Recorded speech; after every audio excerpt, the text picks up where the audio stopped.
Però avui no som aquí per defensar la posició de la CUP Un nou cicle per guanyar, sinó per donar veu a Amassa, Aran Amassa, sobre el Pla Aran Acció 2020-2030, fruit d'un procés participatiu i que afecta sobre el model de desenvolupament territorial. Quin grau de compliment hi està havent d'aquest pla? Sobre el procés participatiu Aran 2030. Aquest procés participatiu es va dur a terme per part del govern de l'Aran durant els mesos de confinament, on crec que tothom sap que els governs vam haver de fer un reset general i canviar els nostres objectius, les nostres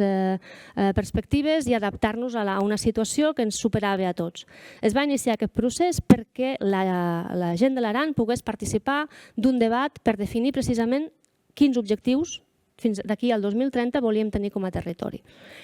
Sí, el monocultiu del turisme va ser un, i d'aquest debat el que va sorgir, i ara ja és una realitat, és la creació del Hub d'Innovació Rural de l'Aran, que el que està fent és treballar projectes d'innovació tecnològica relacionats amb el territori per, entre d'altres coses, retenir el talent jove que marxa a estudiar fora i que després no pot retornar precisament perquè no només podem viure del turisme, i estem d'acord.